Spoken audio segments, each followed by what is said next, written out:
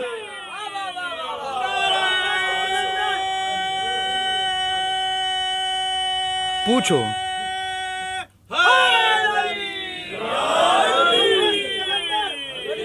مست کلندر زہرا کا شوہر حسنین کا بابا میرا ساتھ کیا کاثر حسنین کا بابا علی کلثوم والا یا رائے حیدری میں کتنی صفات گنواؤں؟ آئیے تیسری صفت لے لیجئے. پتہ نہیں تیسری ہے یا چوتھی، وہ تو آپ گن رہے ہوں گے، میں تو بیان کرتا چلا جا رہا ہوں. علی کی صفات بتاتے ہوئے گنا نہیں جاتا ہے، بتائی جاتی ہے. گن کے نہ بتا. تو قرآن فرقان ہے. فرقان کا مطلب کیا ہوتا ہے؟ فرق کرتا ہے. اس کہتے ہیں نا نور کو ظلمت سے، حق کو باطل سے فرق کر دینا. فرقان جو فرق کر دے، جو حق اور باطل میں تمیز کر دے، یہ قرآن کی صفت ہے. اور علی کون ہے؟ الحق معل وعلی معل. تو علی نے کیا کیا؟ فرق کر دیا یا نہیں کر دیا؟ اگر حق کو پہچاننا چاہتے ہو تو یہ دیکھ لو علی کدھر ہیں. جدھر علی ہو وہیں مڑ جانا. کیوں؟ اس لیے کہ حق خود وہیں مڑ گیا ہوگا جہاں علی.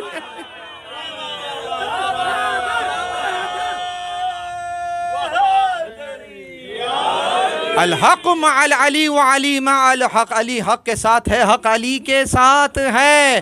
اس کو معیت کہہ رہے ہیں. اب سمجھ میں آیا قرآن بھی حق ہے، علی بھی حق ہے، حق حق کے ساتھ ہے. یہ جملہ بھی ہمارا نہیں، اس کا ہے جس کو حق نے حق بنا. درود پڑھیے محمد والے.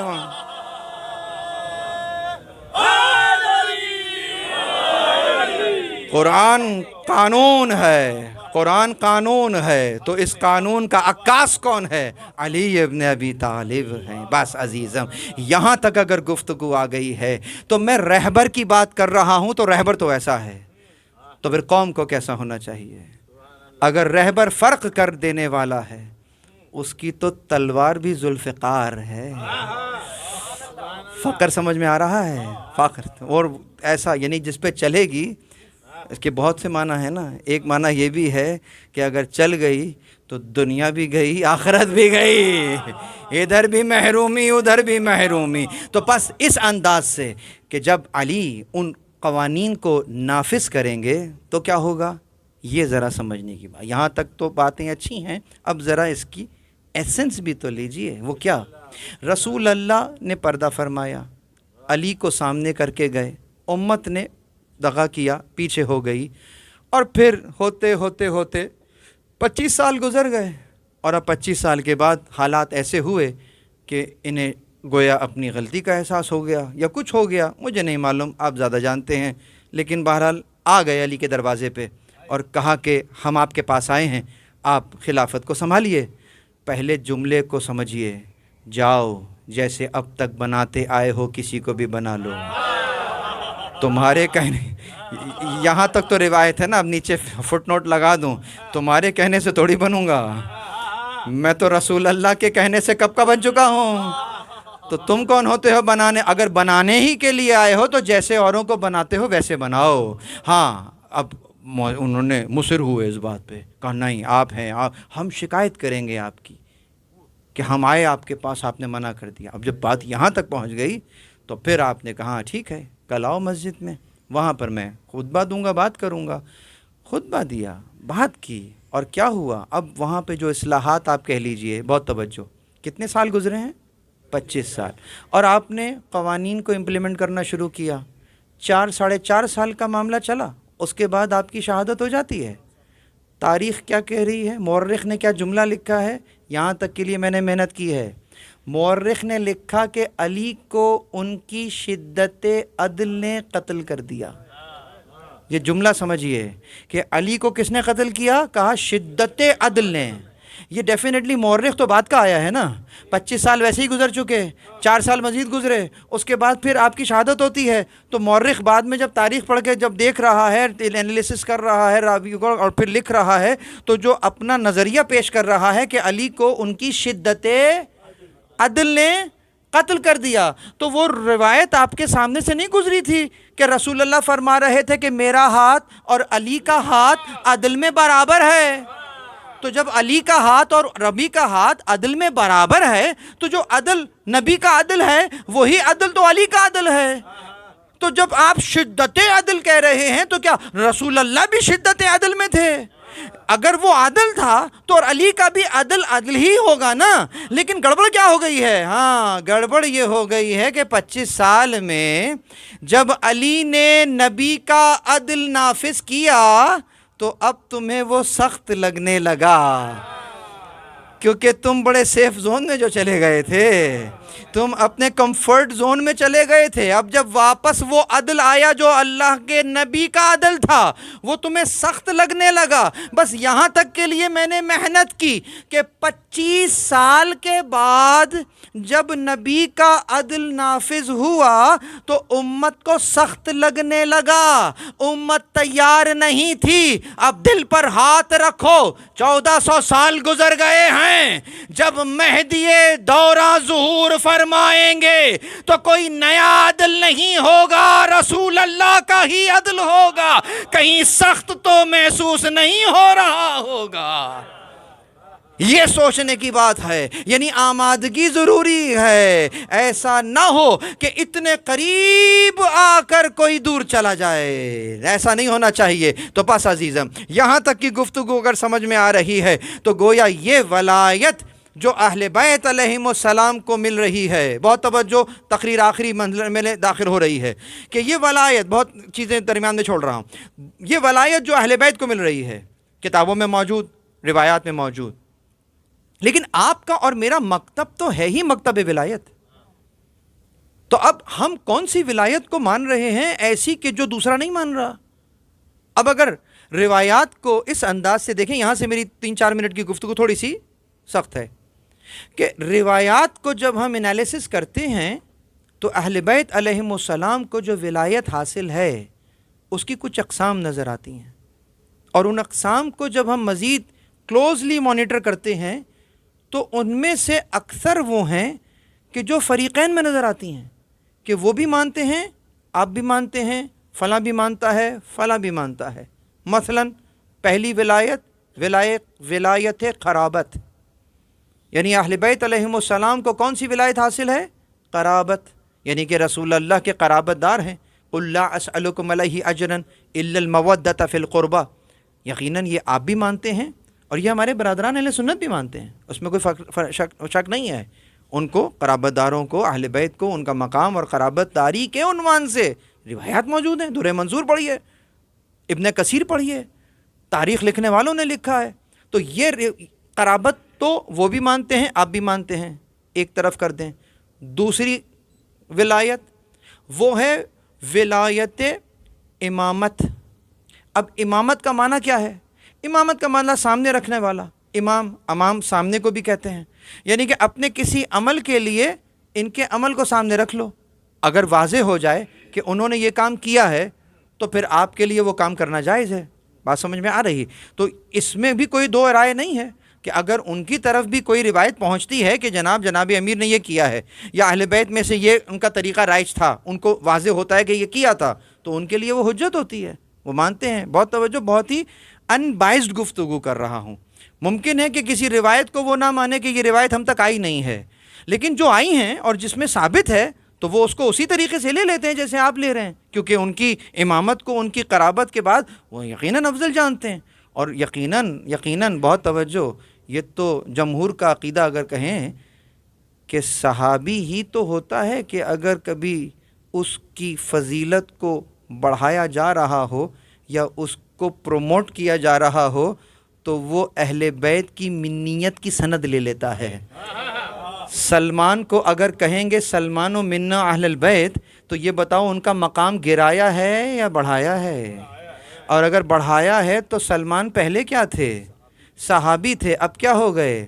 منا اہل بیت میں سے ہو گئے ہیں، یعنی کہ ان کے طریقے سے، ان کے ریفرنس سے اہل بیت میں آ گئے ہیں۔ تو بات سمجھ میں آ گئی ہے نا کہ جب صحابیت بلند ہوتی ہے تو اہل بیت میں آ جاتی ہے، اہل بیت کو صحابیوں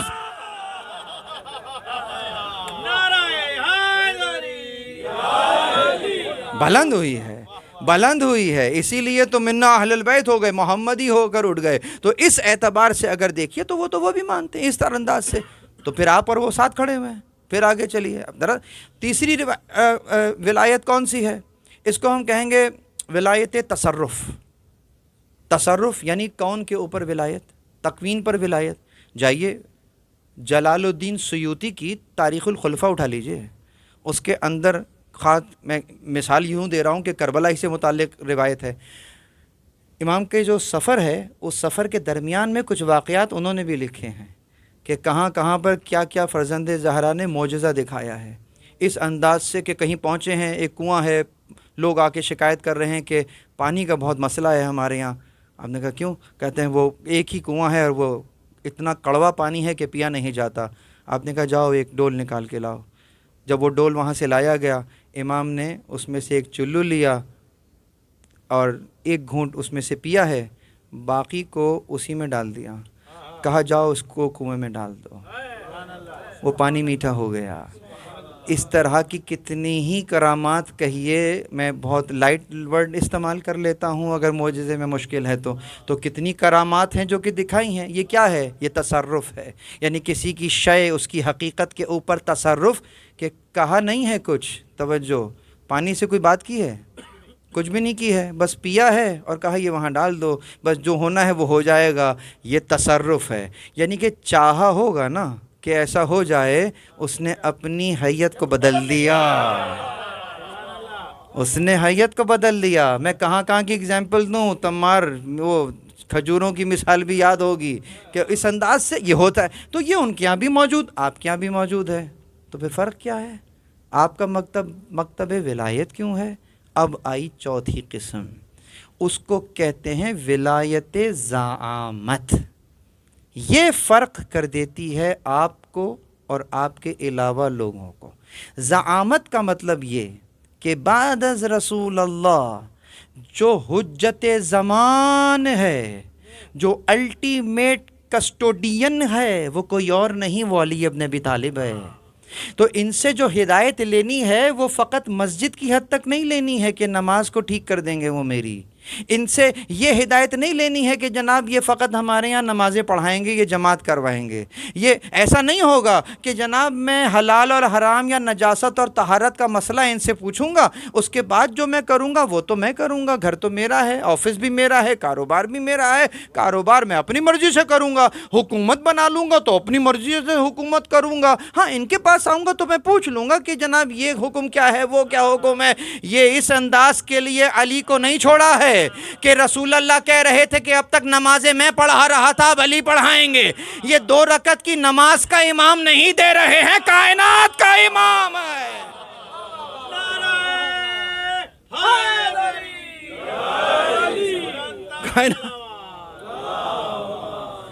یہ ہے زعامت. اس زعامت کو سمجھیے. اب اگر نظر آئے گا کچھ رشتے نظر آ رہے ہوں گے کہ جناب یہ زوجہ ہیں, وہ بھائی ہے, وہ بھانجے ہیں, وہ بھتیجے ہیں. اب رشتے داریاں یقیناً ہیں, لیکن یہ جو نصرت ہو رہی ہے یہ رشتے داریوں کی نصرت نہیں ہو رہی, حجت زمانہ کی نصرت ہو رہی ہے. اگر دروازے پہ بی بی زہرا جا رہی ہیں تو وہ کوئی شوہر کا دفاع نہیں کر رہی ہیں, اپنے وقت کے امام کا دفاع کر رہی ہیں. اور امام کا دفاع کرنے کے لیے جسے کہتے ہیں جینڈر اسپیسیفک ضروری نہیں ہے کہ مرد ہی کر سکتے ہیں, عورتیں. ارے بچے بھی یہاں امام زمان کا دفاع کرنے کے لیے میدانوں میں جایا کرتے ہیں. اسی لیے کہا اسلام کی عظمت زندہ ہے. ایسے ہی خدا کے پیاروں سے تلواروں کی دھاریں موڑ گئے جو اپنے لہو کی دھاروں سے. یہ آل محمد کا گھر ہے, اس گھر میں شجاعت پلتی ہے. بچے بھی ہمک کر جاتے ہیں میدان کی طرف گہواروں سے. یہ وہ گھرانہ ہے کہ جہاں شجاعت کو آپ کسی عمر سے جوڑ کر نہیں سمجھ سکتے. کیا بچہ, کیا بوڑھا, کیا جوان. اللہ اکبر. آ گئی نا بات کربلا پر, اور آ گئی نا بات رشتہ داریوں پر بھی اور نصرت امام پر بھی. اسی لیے اون اور محمد ماموں کی مدد نہیں کر رہے تھے, اپنے وقت کے امام کی نصرت اور مدد کر رہے تھے. اسی لیے ہر کوئی چاہ رہا ہے کہ کیسے اپنی جان کو نواسۂ رسول پر, حجت زمان پر فدا کر دے. بس عزیزم آ گئی نا بات کربلا اور ان ننھے شہزادوں پر. اللہ اکبر. آج کوئی دیکھے, کوئی زینب کے دل سے پوچھے کہ زینب نے کیا کیا دیکھا ہے. اللہ اکبر. جانتے ہو نا یہ وہی بی بی زینب ہیں کہ جن کا سن تقریباً 4.5 سال کا تھا کہ جب بی بی زہرا نے اپنے پاس بلایا کہ بیٹی ذرا وہ صندوق تو لے آنا. اور جب یہ بیٹی صندوق لے کر آتی ہیں تو اس میں سے کیا نکل رہا ہے؟ کفن برآمد ہو رہا ہے. کہا بیٹی یہ میرا کفن ہے, جنت سے آیا ہے. اللہ اکبر. بی بی زینب 4 سال یا 4.5 سال کی ہے. کہا بیٹی یہ میرا کفن ہے, جنت سے آیا ہے. پھر اس صندوق میں دیکھا دوسرا کفن نکلا. یہ کس کا کفن ہے؟ کہا بیٹی یہ تمہارے بابا کا کفن ہے, یہ بھی جنت سے آیا ہے. تو اس انداز سے تیسرا کفن نکلا. یہ کس کا کفن ہے؟ کہا بیٹی یہ تمہارے بھیا حسن کا کفن ہے. کوئی یہ منظر کسی کو نہ دکھائے. تمہارے گھر میں بھی تو بچیاں ہوں گی نا. کوئی 4.5 سال کی 5 سال کی بچی کو تصور کرو کہ اس کے ایک ہاتھ میں اس کی ماں کا کفن ہو, ایک ہاتھ میں اس کے باپ کا کفن ہو, ایک ہاتھ میں بھیا حسن کا کفن ہو. اور بھائی فقط بھائی نہیں ہے, حسن جیسا بھائی ہے. ماں فقط ماں نہیں ہے, زہرا علی جیسا باپ ہے. بس عزیزم چوتھا کفن برآمد ہوا. چوتھا کفن برآمد ہوا. جان سکو گے کیا تھا, کس کا؟ اب بچی سوچ رہی ہوگی نا کہ کس کا ہوگا. کہا بیٹی یہ بھی تمہارے بھیا حسن ہی کا کفن ہے. اب بچے تو بازو ہے. بچی نے رونا شروع کر دیا. اماں میرے حسین سے کیا کوئی خطا؟ اللہ اکبر. یہ بی بی زینب کا صبر ہے, کوئی جواب نہ دیا. اسی لیے کہ ذرا 50 ہجریہ لینے دیجئے, سمجھ میں آ جائے گا کہ حسن کے 2 کفن کیوں آ رہے ہیں. بس عزیزاں وہی زینب ہے جو گویا پنجتن کی اس انداز سے مصیبتوں کی گواہ ہے. کہاں سے زینب کا سفر شروع ہوا؟ اور آج 61 ہجری آ گئی ہے، میدان میں 2 بچوں کو بھیج رہی ہیں کہ اپنے ماموں پر فدا ہو جانا۔ اللہ اکبر۔ ایک اون ہے، دوسرے محمد ہیں، ایک تیسرا بیٹے عبداللہ کے ہیں عبید اللہ، وہ بھی میدان میں شہید ہو گئے ہیں۔ گویا عبداللہ کے 3 بیٹے میدان میں شہید ہوئے، ایک اور محمد، عبید اللہ۔ اور ہونے والوں، ان بچوں کی شجاعت تو دیکھو۔ بس یہاں سے میں نے ارباب مقاتل اور علماء کو پڑھتے ہوئے سنا کہ ماں نے کیا عہد و پیمان لیے ہے کہ بچوں لڑتے لڑتے اگر فرات کے نزدیک چلے جانا، پانی کی طرف نہ دیکھنا، اہل بیت کے بچے پیاسے ہیں۔ اللہ اکبر عزیزاں، جس گھرانے کے بچوں کا ضبط یہ ہے، وہاں غازی کا ضبط سمجھ میں آیا۔ بس عزیزم عہد و پیمان لیے بچوں نے اس انداز سے جنگ کی ہے، اور ایک کوفے کی سرحدوں سے فوجوں نے ٹکرانا شروع کر دیا۔ یہ دلبران جعفر طیار اس انداز سے لڑ رہے تھے کہ کسی کو بدر کی جنگ یاد آ گئی، کسی کو احد کی جنگ یاد آ گئی ہوگی۔ بس عزیزم لڑتے لڑتے آخر کتنا لڑتے، اتنے زخم جو کھا چکے تھے، بس اس انداز سے غش کھا کر زمین پر گرے۔ ملعون آگے بڑھے اور تیروں اور نیزوں سے بچوں کو، بس عزیزہ اسی لیے مولا حسین کس تیزی سے میدان میں آئے ہیں۔ اللہ اکبر۔ روایت لکھ رہی کہ محمد کی شہادت ہو گئی تھی اور کو اٹھا کر لے کر آئے، ابھی کچھ سانسیں باقی ہے۔ میں نے روایت پڑھی تو نہیں، علماء سے سنا۔ یہاں سے اون نے اس انداز سے کلام کیا، ماں نے پوچھ لیا، پانی کی طرف تو نہ دیکھا۔ بس عزیزہ سمجھئے بچوں نے اپنا داد شجاعت لیا اور اس انداز سے روح قفس انصری سے پرواز کر گئی۔ زینب کی آنکھوں میں ابھی اس انداز سے آنسو نہیں ہیں، بین نہیں کر رہی ہے۔ کیوں؟ یاد رکھیے یہ وہ منزل ہے، بہت توجہ، یہ وہ منزل ہے۔ کربلا گزر گئی، زینب نے کس کا ماتم کیا ہے؟ بھائی کا ماتم کیا۔ کربلا سے کوفہ، کوفہ سے شام، یہاں تک کس کا ماتم ہو رہا؟ بھائی کا ماتم ہو رہا ہے۔ وہ روایت یاد ہوگی نا کہ جب زندان میں سر بھیجے گئے ہیں، جب 2 ننھے سر آئے، بولنے والے نے پوچھا ارے کیا ان کی ماں موجود نہیں ہے؟ زینب نے کہا ماں ہے، میں بھائی کا ماتم کروں گی۔ اللہ اکبر۔ عزیزم سمجھئے تو گویا بی بی زینب نے وہاں بھی بچوں کا ماتم تو نہ کیا۔ بس عزیزم وقت گزر گیا، قافلہ واپس مدینے آ گیا۔ اب ذرا سمجھئے وہ زینب کا سفر جو 28 رجب کو شروع ہو رہا، آج جب واپس مدینے آئی، جب اپنے گھر تشریف لے گئی، اب تک جو بچوں پر نہ رو سکی، اب جو 2 مسلوں کو دیکھا، بچوں کو یاد کیا، اے اون محمد،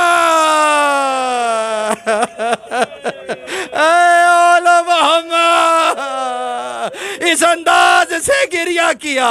آواز بھی باہر گئی، عبداللہ گھر میں نہ تھے، واپس آئے۔ عبداللہ گھر میں آئے، یہ جملہ، اس جملے کو سنیے گا نہیں، محسوس کیجئے گا۔ عبداللہ نے بس ایک نظر دیکھا، کہا تو کون ضعیفہ ہے میرے گھر میں کیا کرے؟ یہ جملہ کافی ہے، کچھ پڑھنے کی ضرورت نہیں ہے۔ عبداللہ کہہ رہے کون ضعیفہ ہے میرے گھر میں کیا کر رہی ہے؟ بس اتنا کہنا تھا۔ بی بی نے ذرا چہرے سے چادر کو ہٹایا، عبداللہ پہچانا نہیں۔ اب عبداللہ پہچان، سمجھئے بس اس میری طرف دیکھیے، جب بی بی چادر کو ہٹا رہی تھی نا، ذرا کلائی سے چادر ہٹ گئی۔ عبداللہ نے کچھ نشانات دیکھ لیے. بی بی یہ کیا ہے؟ کہا عبداللہ ہمیں اسیر کیا گیا، عبداللہ ہمیں اونٹوں پر بٹھایا گیا، عبداللہ ہمیں کربلا سے کوفہ سے شام لے جایا، عبداللہ ہمیں کئی گھنٹے یزید ملعون کے دربار کے باہر. بی بی نے ساری داستان سنائی. عبداللہ نے ایک چیخ ماری ہے، زمین پر گر گئے. میں کہوں عبداللہ تم نے فقط سنا ہے، تم نے دیکھا نہیں ہے. اب تمہیں سید سجاد سمجھ میں آیا. شام کا بازار تھا، بی بی زینب. انا للہ و انا الیہ راجعون. ماتم حسین. کہتی تھی زینب یوں ماں کا مان نبھانا، یوں ماں کا مان نبھانا. ہے آن محمد، ہے آن محمد، ہے آن محمد، ہے آن محمد. شبیر کا تم صدقہ ہو اب خیمے میں بیٹا، تم لوٹ کر نانا